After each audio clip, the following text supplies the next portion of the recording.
Good day, everyone.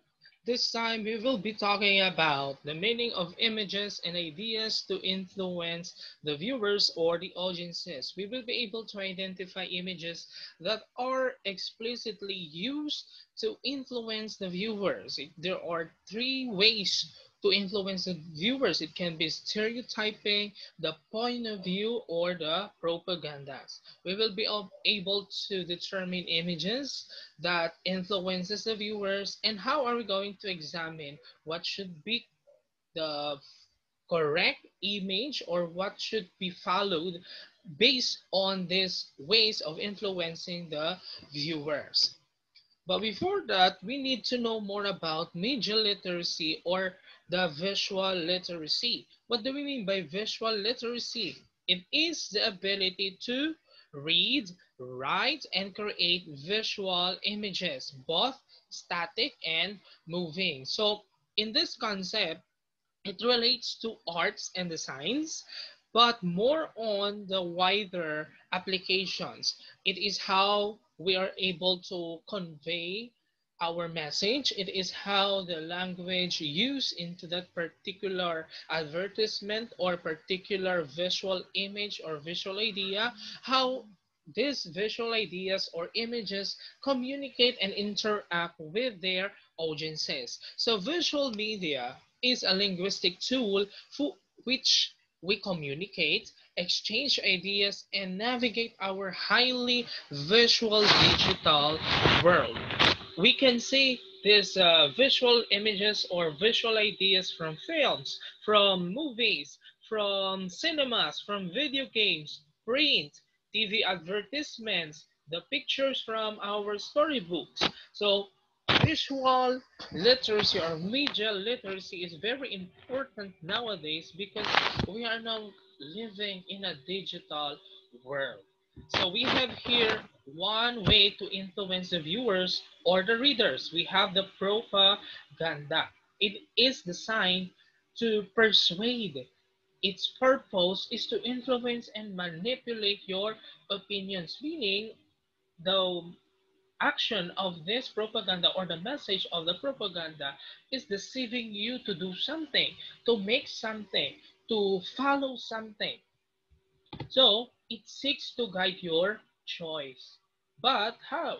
By exaggerating the truth and hidden messages. It's like the commercial about a laundry soap. Immediately it will make a t-shirt whiter than the usual color of it.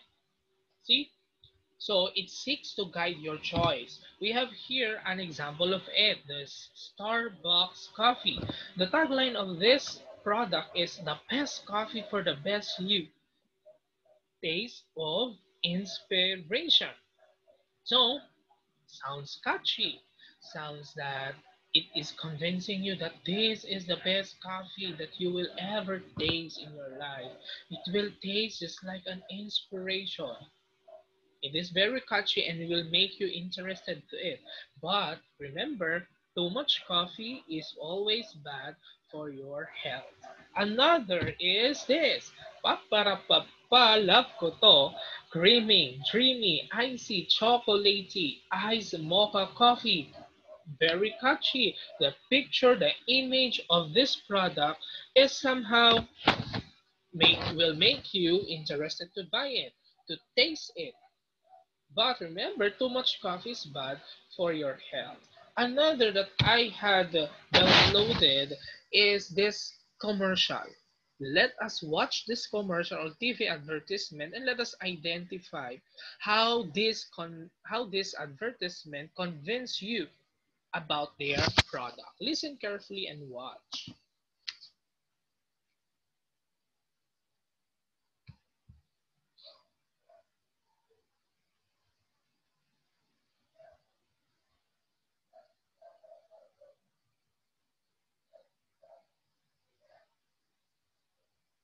Okay, fallacies are defects in an argument. Let's see this one.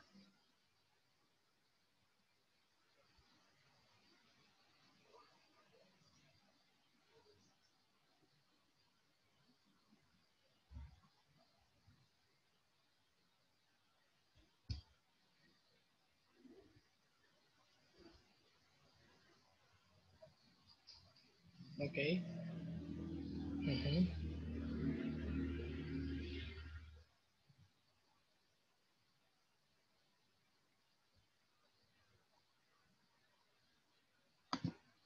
Okay. Had you seen that? Had you understood how this product convinced you to buy theirs? Okay. Let us identify how did this product convince you. First, what had you noticed? It used what? Licensed dentists. Licensed dentists were used into this commercial, making you feel comfortably watching it because it is it is from from a professional. The product or the testimonies of these professionals will convince you to buy their product. Another is that the dialogue of the doctor. It says there, or it said that he said that it will instantly kill the relief, and the results last forever. See, immediately after you brush your teeth, after using that particular product, then it will kill instantly the pain. And of course, the result will last. See, and another tagline use of this product is that it is the number one brand. See, another propaganda, another phrases or another phrase to convince you. Number one brand recommended by dentists. Can you see it? So that is a propaganda state convincing you about how you're going to buy the product, how you're able to know more about the product, because again, it is again from the professionals. The words or the dialogue of this particular product is from the professionals. Another is that it is certified by PDA or the Philippine Dentist Association. So meaning again, you will say this product is legit because it is certified by PDA. See, that is what we call propaganda. The purpose of this one is to convince you to buy their product to the best that they could tell about their product. Next is that stereotypes, an exaggerated belief, image, or distorted truth about a person or group. How this can be. This example will tell you. Do not mess with a cop. What does it mean? Means now that we need to not mess with a policeman, but we can mess with other people. We can mess with our teachers. We can mess with our parents. So that particular advertisement or print is telling you that we just only respect the policeman, but the other people should not. See? So do not mess with a cop. That is stereotyping. Another to give you more information about this type of influencing the viewers is this one. Let's see.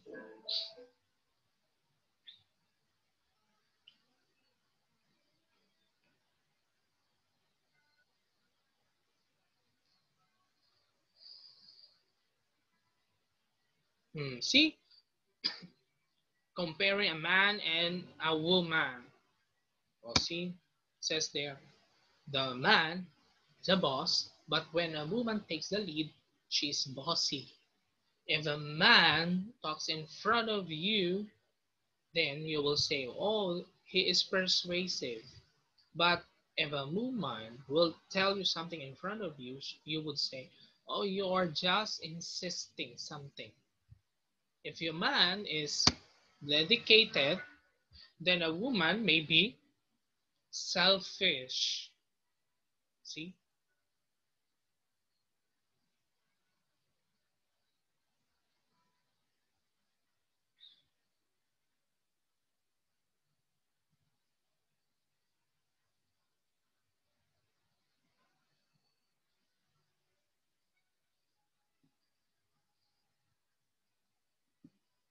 Don't let labels hold you back.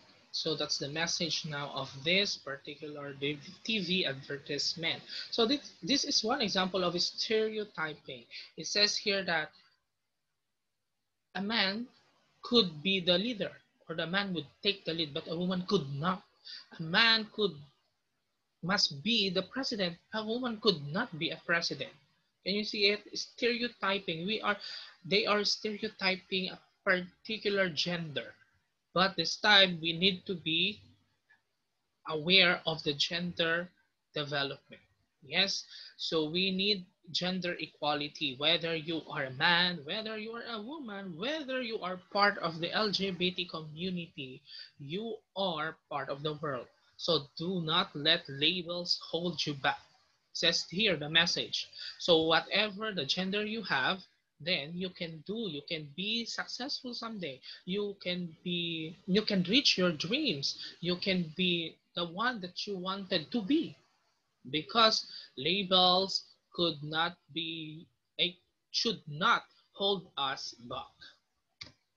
Another way of influencing the viewers or the audiences is using the point of view. Means that there may be more than one way to look at things. So I had already discussed to you about this point of view, but I will summarize it again. Point of view is the author's point of view. It can be first person, third person, or the second person point of view. The first person point of view, the character is telling the story, or the author is the one telling you about the story or the experiences. Another is the third person point of view. The third person point of view told by a narrator, not in that story. So, meaning the author is not part of the story. He is the one telling the story of someone. So that's the point of the third person point of view. Another is that second person point of view. The narrator will address the reader. It means that what? It means that the author is pointing on you or talking directly to you. Okay, we have also ways to identify if it is third person and first person point of view. Sometimes we are fooled if the dialogue use a personal pronoun just like my or I, then you will say that's the first person point of view. But remember, we need to take a look on the context of the script or the text. So we need to know who is the narrator. Who is the narrator? We need to find the narrator. We need to find the first person narrators, the third person narrators. Do not be fooled with the point of view used onto the dialogues of the particular script. We don't be confused of the pronouns used on that particular script, because it may be sound first person point of view, but it is just only a part of that dialogue. But the point is third person point of view. So there are two ways to identify, two types of first third person point of view. It can be the third person limited or the third person omniscient. So again, I'll review third person limited. In the third person limited point of view, the narrator reveals the thoughts and feelings of one character only. So the narrator is telling something about the thoughts, the ideas, what is the experience of a one person only. So that's third person limited. Another is the third person omniscient. Now the author here is telling all of the experiences of the characters. When story is written from the third person omniscient point of view of the narrator, reveals the ideas, and feelings of all the characters of that particular script. Okay, so that is what we call the point of view. Let's see this one. Okay, the first person used my. Okay, Automatic, that's the first person. But when you use the pronoun she, third person, but remember, in a particular context, we need to know more about the contents of the context. Yes? Okay. So on. Identify the following if it is propaganda, stereotypes, or point of view. Here, maybe he says telling something, convincing you. That's propaganda. Well, this one, feeding kids meat is child abuse. But find the fact. Go back. Okay, another propaganda. This one. A nun can be covered from head to toe in order to devote herself to God, right? But then if a Muslim girl does the same, why is she oppressed? So that is what? Stereotype. This one. We're a culture, not a costume. This is not who I am and this is not okay. What? So this is what we call what? Stereotype. Yes. Okay, remember that pictures, still and moving, tell far more than thousand words. Do you believe that one picture tells you more than meanings, thousands of meanings? For many people, mention the word literacy and an image of library filled with dusty books is conjured up. This is not surprising given the importance the written words has played in all our lives, especially those of us who are too old to be considered digital natives. Why is visual literacy important? Visual information is more memorable. Just like when we see the commercial or TV advertisement of Shopee, which is uh, endorsed by Miss Chris Aquino, when you will hear or we see Chris Aquino holding a cell phone showing Shopee application, and then there's a 12/12 on it or a date 11/11, then you will remember that because of that image. So then you will get back onto that image when you will reach 12/12. So it will be more memorable when you use visual images. Okay, one of the most effective ways to encourage information to make that important jump from the limited short-term memory to the more powerful long-term memory is to pair text with images. Okay, next, visual information is transferred faster. So, information presented visually is processed extremely quickly by the brain. Do you know that the brain is even being able to see images that appear for a mere 13 milliseconds? Can you see it? Using that images, you can now decode the meaning of this, and then you can understand and you can transfer that information from others. Now, of course, this visual literacy will help students communicate with the world around them. So this is a socialization way of conveying a message. So traditionally, we think teaching literacy as a two-way street of reading and writing. We can think of visual literacy as involving the similar process of interpreting images and creating images. So it is one way of communicating with other people. It is in this fast-moving world with ever-increasing diagnosis of attention deficit orders, we increasingly rely on images to quickly convey meaning. Okay, we can say whatever we want using images. We can predict the meaning of this particular image and then share it to others. We can communicate with others. And another is it will, of course, enriches our understanding. We can understand more of a particular image or particular clip using this skill on visual literacy. Okay?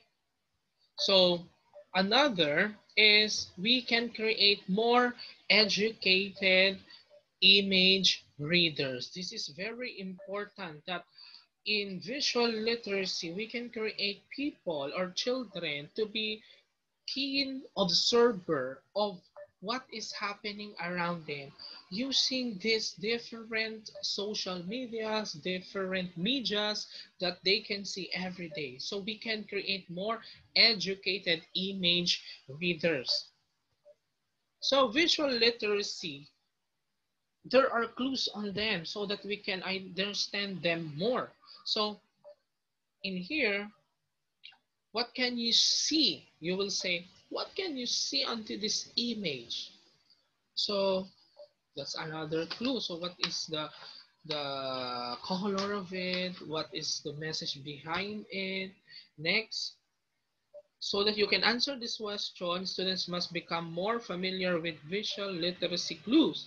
So you will use anong ginagamit natin dito, ano ba yung subject matter, ano ba yung topic, ano ba yung color, ano ba yung angle, ano ba yung vector, paano ba yung lighting nito, madilim ba, maliwanag ba, gaze, the gestures, and the shapes. Another, how does it make you feel? So what is the feeling after looking into that image? What is the feeling after watching that image, that video clip? So you will be able to know what is the clue behind that particular image or clip. So how does it feel? The subject matter was, what is the topic of the movie? Who and what are the in the image? What is the image all about? The color, the angles. Are we looking from above or below? What is the camera angle of that particular clip or image? How does this affect what we see and how we feel about it? Next, the symbols we see into that particular image, or the symbols that can give us something, feelings. What symbols are used in this image? How do you think they represent? Yes, okay. Next is, what is the image trying to tell us? So that is now, is it happiness? Is it mad? The third aspect peels back another level of meaning to get the overall message underlying the image. This question asks the students to delve into the intentions of the image under image under this particular clip or under this particular tagline. The genre of the image will be of significance here too, as the student considers the nature of the image as art. It can be an art. Oh, it it entertains me. So maybe that image is for entertainment purposes. Oh, just an advertisement. It persuades me to buy this one, or a fusion of various genres. So those are some of the clues or the questions that you need to answer so that you can read, or you can be a visual literate pupil. Okay, so let's try your skills in visual literacy or media literacy. Let's start watching like a pro. So if in case that you will be able to watch one movie for this week, so let's have a movie review. I want you to tell me the title, who is the director, what is the genre, is it a comedy, is it a horror, is it for advertisement? Name and describe the main characters that you remember. Favorite and most disliked scene. Ano yung mga pinakagusto mo doon sa pinanood mo? Ano ba yung mga ayaw mo naman doon sa parte ng pinanood mo? Movie summary. Kailan ito nag-umpisa? Ano yung what is the time period? Saan nangyari yung movie? And the plot. And the last of this is the message of the movie. What is the message of that movie? Okay, so that's it. I hope that you had learned something today about media literacy, visual literacy, and how these stereotypes, propagandas, and point of view influence you as viewer or audience to these various movies, various cinemas, various clips, TV advertisements, prints, and pictures from your storybooks. I hope that you will be like a pro in observing all of these particular medias that we are encountering every day. So this time, good luck for your movie review and see you next week. Goodbye.